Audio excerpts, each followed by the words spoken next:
Welcome back to Nifty Garage. My name is Sheldon. Today I'm going to show you how to remove your infotainment screen / radio screen. Let's get to it. I'm just checking to make sure there's no screw under the cup holder because some of the cars have that. There's not. We're good. So it looks like this comes off first. Let's get a little pry tool in here.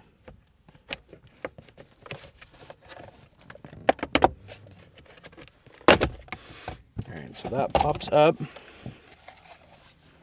and then it looks like we have 3 plugs under here. All right, and now that the cup holder portion is popped out, we're going to undo these plugs. I just have a little flathead pocket screwdriver in here. I like doing this because you can visualize the clip going down, and then we're going to pop the shift bezel section out. And the reason that the knob is not off right now, this is just a little rubber tray. You can take that out. And the reason that the knob is not off is because these have a problem getting them off. A lot of people break them, and we're not trying to do that. So if you are trying to take your shift knob off, we'll have a video for that later. But right now we're leaving the stock one on.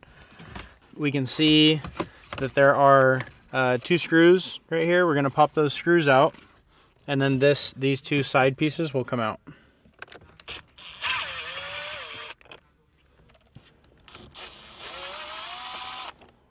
So those are undone. And now you're going to pull outwards to the outside of the vehicle and pop these straight out. It sounds like you're breaking everything. I know it feels like I'm breaking everything also, but nothing is broken. So that is that side out. Everything feels like it's screwed in, but there's 2 screws to get both of these out. Everything else just pops in with clips. And then that frees up all this, and we can start getting the radio out. So under your glove box, you want to make sure that all those screws are out of here, because this piece pops forward.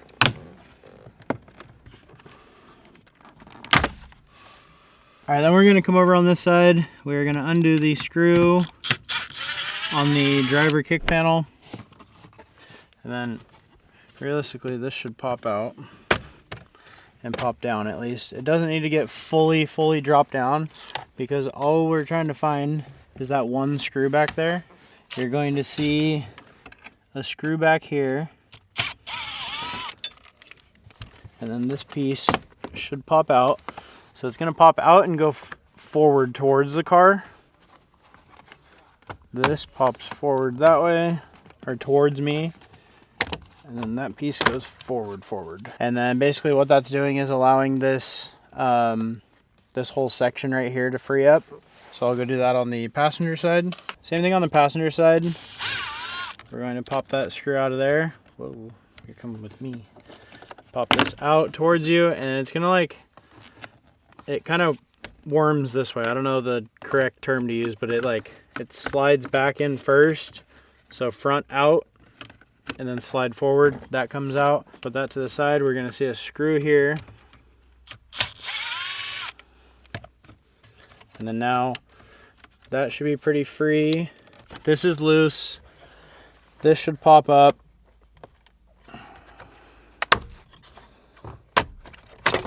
That should slide out that way. And then now this should come out a little easier. All right, we can put that to the side. We don't need to fully take that off. Looks like that frees up pretty much everything. So we should be able to take the AC unit off. All right, and then this is just one plug. So let's take this off. We are at the screen, and it looks like there's 2 10s. There's a 10 here, so there's a 10 on that side, and then Phillips head here, Phillips head there, and the whole screen should come out. So I'm going to start out with the 2 10 mils. We'll pop that out.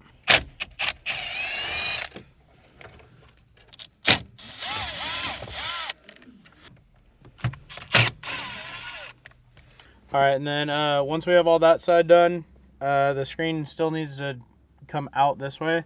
So we need to take this bezel off. Just go on each side of this, push up really hard. It sounds like you're breaking everything, but you're not. There's a couple clips up here. Pull forward towards you. Same thing right here. Kind of free this up. And then once this is loose in here, the screen will be able to come out like that. And then you just unplug all the plugs back there. All right, now that the screen is dropped down, we're gonna just start unplugging everything. If you feel comfortable just unplugging everything and plugging it back in, keep going. If you feel uncomfortable about it, you can take a picture. Nissan's normally pretty good about color coding everything. Yeah, so everything is color coded there. And then down here on the bottom, we have quite a few more plugs. So there's 1, there's 2, 3, 4. This one has a safety clip on it. I don't know why.